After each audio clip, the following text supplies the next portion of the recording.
Moin Leiflü und willkommen zurück bei mir Radbot und Diff Update 1.2.2. Ja, das ist gestern online gegangen, heute kommt das Patch-Video. Ich hoffe, ihr versteht mich gut, denn ich kann nicht so laut reden wie sonst. Meine Freundin aus Denken liegt nebenan und ist etwas am Kränkeln, aber das Video soll ihr trotzdem kriegen. Ich spiele hier ein bisschen am Lautstärkeregler. Ich hoffe, das klappt dann halt trotzdem. Ja, also, was gibt es für Neuigkeiten? Eine ganze Reihe. Das Update ändert ziemlich viel, würde ich sagen, aber vor allen Dingen in der UI. Hier übrigens sind Dinge mit diesem Stern-Ikon, ja, dem Ikon, dem Star-Icon markiert. Das sind ähm, Probleme und Änderungen, die mit der Community oder durch die Community gemacht wurden. Oder die vom Feedback der Community gemacht wurden, sozusagen. Und ja, wir browsen hier mal durch. Erstes entscheidendes Spotlight. Wir haben größere Maps. Large und Huge Maps. Endlich ist Standard nicht mehr die größte Größe. Ähm, beide Kartengrößen sind für 10 Spieler. Das wollen sie aber noch erhöhen. Da arbeiten sie aber noch dran für die Stability und Performance, dass das alles vernünftig klappt. Das scheint noch nicht so richtig der Fall zu sein. Aufgrund der größeren Maps haben sie jetzt auch hier einige Änderungen gemacht. Neue Pantheons sind drin, neue religiöse Glauben, Beliefs halt, neue Discoveries, City-States mit neuen Boni etc. pp. Wir werden auf jeden Fall unser nächstes Game dann auch auf einer Huge Map mal spielen und gucken, was passiert. Ja, es gibt neue Game Options. Man kann alles einstellen, was man will. Die Legacy Pass kann man ein- und ausschalten. Man kann Punktesieg ein- ausschalten. Man kann verschiedene Krisen am Ende der ersten beiden Zeitalter an- und ausmachen. Du kannst die KI-Difficulty einstellen. Du kannst ausstellen, dass Civs also dass man nicht alle Civs beim Übergang ins nächste Zeitalter nehmen kann. Und du kannst die Stadtstaaten Schwierigkeit einstellen, ob die alle feindlich gesinnt sind, ob die immer alle freundlich sind, ob es random ist. Das sind alles Änderungen, die man jetzt können wir Civ, jetzt kann jeder sein Civ-Game so starten, wie er es will. Insbesondere Legacy Pass an, aus. Da gab es schon bei uns Diskussionen im Multiplayer, ob die gut sind, ob die doof sind. Ich finde die eigentlich ganz gut. Ich finde allerdings, man kann da auch noch mehr rausholen. Die spielen sich nun nach etlichen Stunden doch alle sehr ähnlich. Besonders der Wirtschaftssieg im zweiten Zeitalter, aber der wurde jetzt auch noch ein bisschen geändert. Da kommen wir gleich noch zu. Ja, neue Bonusse für Religion, City-States etc. Da kommen wir gleich noch zu. Town-Fokusse sind anders. Da kommen wir auch noch zu. Es gibt hier unten gleich eine Auflistung von allem Möglichen. Ja, und wahrscheinlich eine Änderung, die viele sehr freut. Der Steam-Workshop ist da. Ich glaube, das ist relativ früh. Ich habe das Gefühl, in Civ 6 kam der erst ganz zum Schluss oder kurz vor Schluss. Jetzt haben wir ihn nach dem ersten kleinen DLC schon, dem ersten großen Patch. Ja, mal gucken, was hier so passiert. Wird darauf hingewiesen, keine anderen IPs zu benutzen, aber ich sehe jetzt schon die Herr der Ringe und Game of Thrones Mods etc. Von daher, äh, netter Versuch. Das wird sowieso nicht funktionieren. Aber ja, das wird ganz cool. Ich bin schon ganz gespannt. Vor allen Dingen, ich mag Mods. Ich finde es immer nur nervig, irgendwie über Nexus oder sowas seine Mods zu managen. Da finde ich das in Steam einfach besser. Man geht auf Workshop, sagt Steam, den Mod will ich haben und dann wird er runtergeladen und fertig. Werden also nicht das nächste, aber demnächst sicherlich auch mit ein paar Mods spielen. Ja, es gibt neue Loading Screens. Endlich. Also die vorherigen, da stand ja ein bisschen Flufftext und Ich glaube nicht mal die Gebäude, sondern nur besondere Einheiten. Ich glaube, hunderte die Gebäude, weiß ich jetzt gerade gar nicht.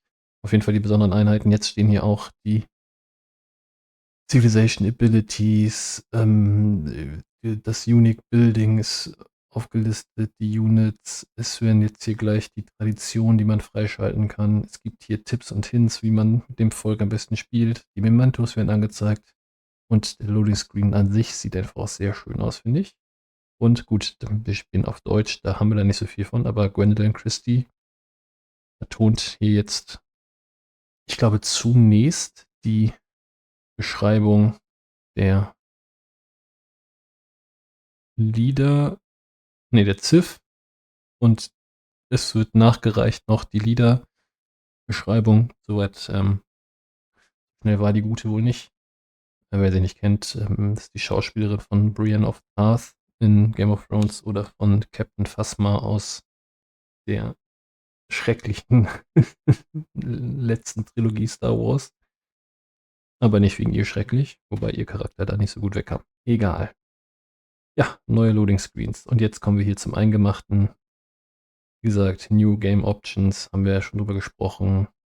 Score Victory an, aus, Legacy Pass an, aus, welche nicht und so weiter und so fort. Also alles wie schon besprochen. Dann kommen wir hier Land-Based Treasury Convoys. Das ändert den zweiten, den Wirtschaftspart in der Exploration Age komplett. Treasure Fleets are growing legs. Ja, können jetzt über Land gehen. Das werden jetzt Convoys, jetzt nicht mehr ausschließlich Schiffe. Das heißt, auch wenn man innenliegende Städte hat, wir hatten das, glaube ich, in einem Speicher, da hatten wir dann zwar Ressourcen, aber wir hatten halt keinen Wasserzugang. Damit konnten wir keine Treasure Fleets gründen. Das ist jetzt weg. Wir brauchen kein Shipbuilding mehr für Treasure Convoys. Wir brauchen kein Fishing Key mehr. Das heißt, die Treasure Convoys starten jetzt, sobald wir. Meine WhatsApp ist gar nicht an, wieso gibt es hier eine Nachricht? Die Treasure Convoys starten jetzt, sobald wir ja, einen Treasure haben, eine Treasure-Ressource. So Kaffee oder Erde oder Gold oder wie auch immer. Ja, das heißt, wir können jetzt deutlich früher mit dem Wirtschaftspfad überhaupt starten, mit dem Legacy Path. Und wir kriegen mehr und kriegen die schneller und wir können sie über Land schicken. Also das sind sehr gute Änderungen. Jetzt werde ich vielleicht auch endlich mal das Achievement erreichen, diesen Wirtschaftsweg abzuschließen. Das habe ich nämlich noch bisher nicht geschafft. Könnten wir uns mal im nächsten Play vielleicht ein bisschen drauf konzentrieren. So, AI Improvements, AI Assist Repair Damage Buildings. Ja, in unserem Raiding Run momentan habe ich auch das Gefühl, die werden nicht repariert, die Improvements und die Buildings. Ist natürlich für so einen Raiding Run wie uns jetzt gut. Dann bauen sie es wieder auf, dann können wir es wieder kaputt machen. Aber generell ist natürlich sinnvoll, dass sie die reparieren. Bessere Peace Deals ist, glaube ich, auch gut. Aktiviert große Personen. Okay, ich wusste nicht, dass die das nicht tun. Gut, dass sie es tun. Prioritize Attacking Enemy Treasure Convoys. Das ist schon mal gut. Dann können die nicht mehr, muss man die auch mal ein bisschen beschützen und so. Das gibt ein anderes Gameplay. Are no longer as aggressive in declaring war on players who are far away from them. Okay, das ist gut. Weniger aggressives Krieg erklären die ganze Zeit ist immer gut. Can no longer build duplicate buildings. When one of the damaged buildings has a hostile unit on it. Okay, ich wusste nicht, dass sie das können. Gut, dass sie es nicht mehr können. Das klingt bescheuert. Und sie bauen nicht mehr multiple Siedler. Das ist auch gut. Siedler, mit denen man dann nichts macht, sind halt sinnlos für die KI. Und für den Spieler auch, aber der macht es ja auch nicht. So, die neuen Stadtfokusse. Wir haben das Raison. Es gibt Happiness, also 1 in Antiquity und 3 in der modernen Zeit. Genauso mit Gold. Auf Felder mit Happiness. Und Naturwunder werden, also die Yields, die Erträge aus den Naturwunderfeldern steigen um 50%. Das Urban Center, das gab es früher auch schon, das wurde neu gemacht. Es gibt jetzt 100% Gold für Gold und Zufriedenheit für den Unterhalt von Gebäuden. Und man kann jetzt weitere Gebäude bauen, zum Beispiel Bibliothek, Monumente etc. Das war früher +1 Science, +1 Culture on Districts. Hat eigentlich keiner benutzt. Jetzt ist das vielleicht für die eine oder andere Zivilisation ganz gut, weil man mit Bibliotheken ja dann auch Platz für die Kodizes in der Antike hat und so weiter. Das kann ganz praktisch sein. Ich denke da gerade an Karthago, aber die haben noch ein paar andere Änderungen bekommen. Das sind also quasi Mini-Cities. Ja, Religious Site jetzt +1 Happiness auf alle Gebilde, ja. Alle Gebäude und ein Relic-Slot in Tempeln. Das war vorher +2 Happiness auf Tempel und der Relic-Slot. Die Factory Town gibt +5 Trade Range zusätzlich. Trade Range. Die Mining Town kriegt +1 Produktion durch die Bank auf alle Camps, Woodcutter und so weiter und so fort. Hubtown gibt nur noch +1 Influence, nicht mehr +2. Das hatte ich ja im Let's Play schon angesprochen. Dafür ist wohl der YouTuber Ursa Ryan zuständig. Der hat das wohl komplett ad absurdum geführt. Ich finde die Änderung jetzt eigentlich nicht so krass, für +1 Influence ist immer noch viel, wenn man das völlig verrückt macht. Ich würde vielleicht einfach, man darf nur so und so viel Hubtowns haben pro Kontinent oder so. Aber gut, egal. Die Fort Town kann jetzt ähm, Stadtmauern haben. Das konnte sie vorher und diese, glaube ich, bloß um das Stadtzentrum. Jetzt kann es auch weitere Mauern haben. Ja, es gibt 24 neue City-State-Boni, die sind meistens relativ gleich. Also gibt bei den Wissenschaftsstadtstaaten immer ein Science on Warehouse Buildings. Es gibt bei allen Militaristen, die haben immer +1 Settlement Limit und +1 War Support. Also zusätzlich zu dem, was die vorher alles noch so gebracht haben. Ne? Wir haben hier aber Lingua Franca nochmal, plus das ist für die Antiquity. +2 Science und Kodizes, das ist ziemlich gut. +1 Science und Warehouse Buildings ist auch gut. Vor allen Dingen, wenn wir jetzt größere Karten haben, dann werden wir mehr Städte haben. Das heißt, wir werden auch mehr Warehouse Buildings haben. Apropos mehr Städte, da ist natürlich der Settlement Limit perfekt für. Resource Capacity on the Capital, das ist ziemlich gut, wenn man keine Kamele hat. Und in Antiquity Age, da ist der Wirtschaftspath ja, dass man so und so viele Ressourcen haben muss. Da ist das natürlich Gold wert. Das ist ein Gold on Warehouse Buildings auch sehr gut. Und Kultur gibt es 2 Kultur an die Kodizes. Das heißt, wir können Kodizes mit 4 Wissenschaft, 2 Kultur machen. Das ist ziemlich ordentlich. Insbesondere, wenn ich an, ist es Ada oder ist es Katharina? Irgendwer kriegt auf jeden Fall Boni auf große Werke. Und ja, Culture on Warehouse Buildings. Also diese Lagerhausgebäude sind zum Beispiel das Fishing Key, Kornspeicher etc. Das sind diese Warehouse Buildings. Da hat man dann am Ende auch eine ganze Menge von. Okay, hier gibt's, achso, das ist die Exploration Stage, das zweite Zeitalter, da gibt es +1 Science und Specialists und ja, ein Warehouse Building mit Limit War Support, +1 Gold of Treasure Ressourcen, okay, wenn man viele von denen hat, glaube ich ganz gut. Gold on Warehouse Buildings +1 Culture für Specialists. Und on Warehouse Buildings, man muss dazu sagen, die Specialists wurden jetzt im Patch abgeschwächt. Da kommen wir aber auch noch zu. Das heißt, die hiermit wieder ein bisschen hoch zu buffen, ist, glaube ich, ganz gut. +1 Science on Factory Resources. Slotted Factory Resources, okay. Naja, macht jetzt nicht viel aus, ne? +1 Science. Wie viel Fabrikressourcen haben wir in unserem Speicher? 10, 15 geslottet vielleicht. 15 Science, das macht im Modern echt nicht viel. Hier wieder Set Limit War Support. Resource Capacity in Settlements with a Factory. Das ist ganz gut. Dann kann man immer eine zusätzliche Fabrikressource reinschmeißen.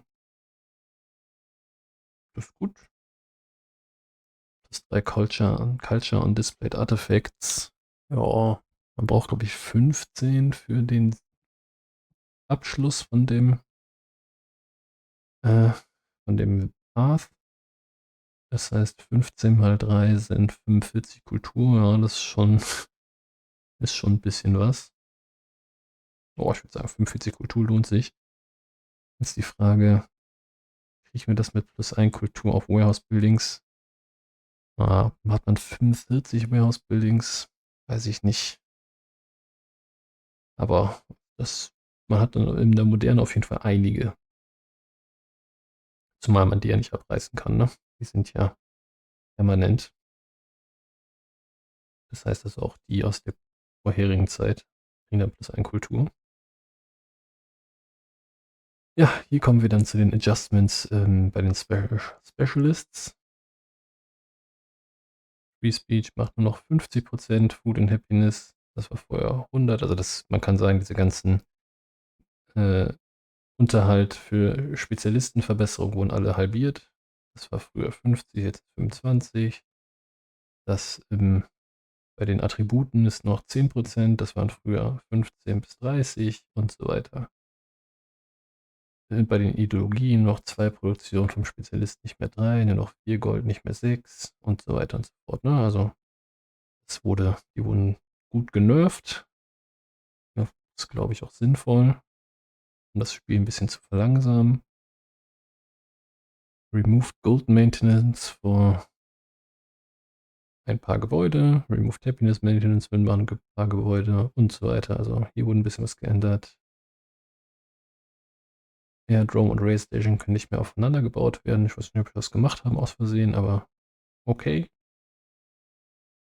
Multiple world wonders can no longer be built at the same time when moving a priority on the production queue. Ich wusste nicht, dass das geht. Interessant. Salz und Trüffel geben 20% towards producing units.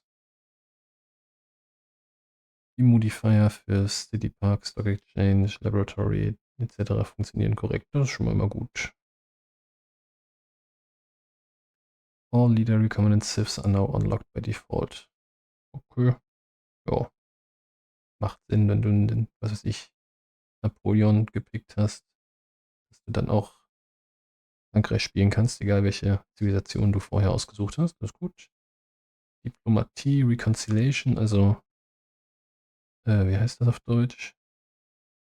Ich komme gerade nicht drauf, aber dass man sich wieder mehr mag. Ist jetzt mit mehreren Anführern gleichzeitig zu machen, das ist gut. Ich habe eh nicht verstanden, warum man das nur auf einem machen konnte. Continental Systems Massive Relationship Penalty. Functions like denouns. Okay, ich weiß gerade nicht, was damit gemeint ist. Continental System? Weiß ich gerade nicht, aber okay. Hostile military no longer receives war support combat bonus when using Hisopukonena to attack Shawnee. Ja, okay. Irgendwas mit den Shawnees. Klingt interessant. Hier, all map tiles guarantee enough traversable ocean tiles near the poles. Das heißt, wir können jetzt endlich an den Polen entlang fahren. Da ist dann kein Eis mehr im Weg, das ist gut. Sugar ist jetzt eine Bonusressource in der Moderne und keine Empire-Ressource, das klingt auch richtig. Cocoa verschwindet nicht länger von der Map, wenn man in die Moderne kommt, das klingt auch gut. Das ist das Wichtigste natürlich. Wir können jetzt den Scout-Dock streicheln. Die Racing Changes aus Update 1.2.1 sind jetzt auch in der Moderne, okay. Hatte gehofft, das wäre schon so, aber na gut. Sizilianische Kriegskunst gibt jetzt einen Great Work Slot in Städten als Karthago. Deswegen brauchen die auch diese eine Änderung, über die ich gerade gesprochen habe, nicht mehr so dringend, dass die, also mit den Urban Cities dann Bibliotheken und sowas bauen, weil die auch hierüber einen Kodizeplatz, einen Kodexplatz in den Städten bekommen. Gibt es ein paar Militäränderungen. Das ist jetzt alles nicht so spannend. Das ist noch ganz gut. Treasure Convoys are now captured when killed by a naval unit. Könnte spannend sein. Ich dachte ehrlich gesagt, das wäre auch so, aber jetzt ist es auf jeden Fall so. Combat-Bonus durch Tradition funktionieren jetzt korrekt, das ist schon mal gut. Ja, und so weiter. French Empire, Unique Guard, Imperiale. Interessiert, wenn man Franzose ist. Wer ist das schon? Sherpas können die Highland Power Station auch auf nicht eigenen besetzten Feldern bauen. Denke ich auch gut. So, Religion. 2 neue Pantheons, den Trickster-Gott plus 25% Influence für Unternehmungen und Sanktionen. Der Pantheon kann mehrfach genommen werden. Es gibt jetzt mehrere Sachen, die dann von mehreren Zivilisationen genommen werden können. Das ist gut für ein Gameplay als Griechenland oder so, damit man möglichst schnell, möglichst viel ja, viele Sachen machen kann mit den anderen Spielern, wobei natürlich so Sachen wie äh, hier Spionageaktionen und so total genervt wurden. Deswegen mal gucken, wie sinnvoll Sanktionen eigentlich generell so sind. Also es wurde schon vorher genervt, ne? Nicht in diesem Patch. In God of Reverie plus 1 Happiness on Resources in Settlements. Oh, für die Ressourcen, das ist gut. Man hat ja meist so 4, 5, 6. 4, 5, 6 Happiness zusätzlich zum Altar. Ist okay. Hier gibt es einen Haufen neuer Beliefs etc., um es sinnvoll zu machen, dass man auch die eigenen Städte konvertiert und nicht nur die fremden. Gibt es hier zum Beispiel plus 2 Relics für die erste Konvertierung irgendeines Settlements mit einem Natural Wonder. Da zählen jetzt auch die eigenen zu, nicht nur gegnerische. Weil es hat vorher quasi keinen oder oft keinen Sinn gemacht, das eigene Volk sozusagen zum eigenen Glauben zu konvertieren, weil immer alles auf Gegner oder auf fremde ähm, Städte zugeschnitten war. Das macht eigentlich wenig Sinn. Jetzt haben wir es halt verbessert. Ja. Viel Production für Settlements, die meiner Religion folgen. Es sind also neue Founder Beliefs und so weiter und so fort. Neue Enhancer Beliefs. This one free war support against civilizations who have founded a religion. Ist auch interessant. Was das ist auch gut, wenn a missionary unit selected settlements that qualify for your belief are now highlighted. Das heißt, man muss nicht mehr suchen, okay, welche Stadt hat ein verdammtes Wunder oder produziert Treasure Convoys oder. Wird jetzt offensichtlich so angezeigt. Ja, es gab 2 Änderungen bei den Anführern und Ziffs. Oder 3, glaube ich. Ja, Karthago und noch. Fangen mit Isabella an, kriegt jetzt 100 Gold per Age. Und früher 300 Gold für immer. Weil am Anfang extrem stark, am Ende, naja, ist es jetzt so stark, wie es jetzt auch ist. Für Discovering a Natural Wonder. Und die extra Yields, die sie bekommen hat, stacken jetzt bei 50% für jedes Naturwunder, das man verbessert. Das heißt, man wird Isabella jetzt noch mehr Naturwunder ähm, besiedeln, sage ich jetzt mal. Das waren vorher plus 100% immer. Jetzt kriegst du 100%, wenn du 2 Naturwunder hast. Du startest ja mit einem. Und ja, das zweite gibt dann den Bonus wie früher. Aber wenn du ein drittes Naturwunder hast, kriegst du schon 150%. Also sie wird im Late Game deutlich stärker damit. Im Early Game dafür ist sie ein bisschen schwächer geworden. Die Inka können jetzt im Heimatland Treasure Convoys machen, die 2 Points bringen. Und zwar mit Städten, die 3 oder mehr Berge haben. Das ist interessant, zumal wir das ja eventuell auch spielen wollen, ne?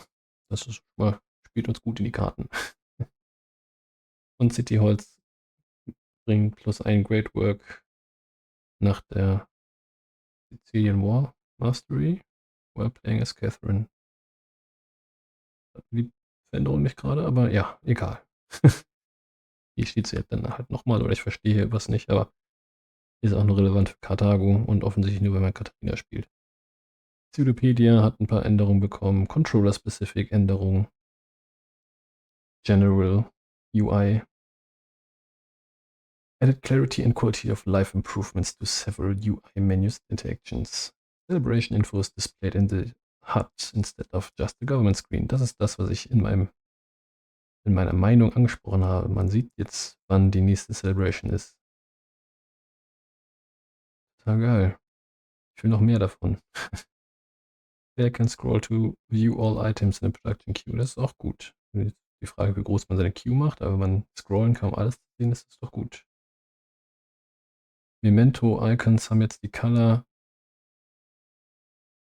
die zu dem Effekt passen. Also Nahrung sind grün, Wissenschaft sind blau. Das macht die Suche deutlich einfacher, ist sehr gut.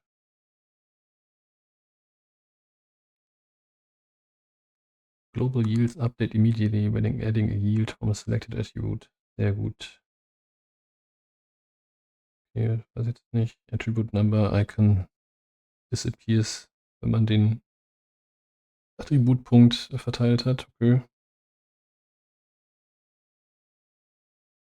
Ich sehe hier jetzt aber noch nicht, dass sie, sage ich mal, wenn man die, wie soll ich sagen, wenn man jetzt eine Politik auswählt, die sagt, ich weiß nicht, große Werke bringen +3 Happiness. Ist scheinbar noch nicht zusammengefasst, dass das dann steht, okay, man hat 5 große Werke, es geht dann +15. Das gibt es scheinbar noch nicht. Production Cost Description für Buildings and Wonders appear in the Tooltip in the City Production Panel. Sehr gut, dann sieht man endlich, was Produktionskosten eigentlich genau von den Gebäuden etc. sind. Dann gibt es hier narrative Änderungen, hier so ein paar Events. Es gibt 10 neue Discovery-Events in der Antike und 10 neue in der Operation Age. Ja, wie gesagt, Audio wurde erweitert. Aber halt für die englischen Voice-Over-Lines, nehmen wir an, das andere kommt dann mit der Zeit. Soundeffekt für das Hundestreicheln. Sehr gut. Und dann plattformspezifische Sachen, PlayStation, Xbox und so weiter. Also alles in allem ein guter Patch, gute Änderungen und vor allen Dingen hier Loading Screens sind jetzt gut und sinnvoll. Und die großen Karten. Ja, Act, möchte man meinen. Ja, Freunde, das war mein kurzer Einblick. Schaut gerne rein, lasst ein Like da, ein Abo, ihr kennt das Spiel. Und ja, wir hören uns dann beim nächsten Mal. Und bis dann. Tschüss.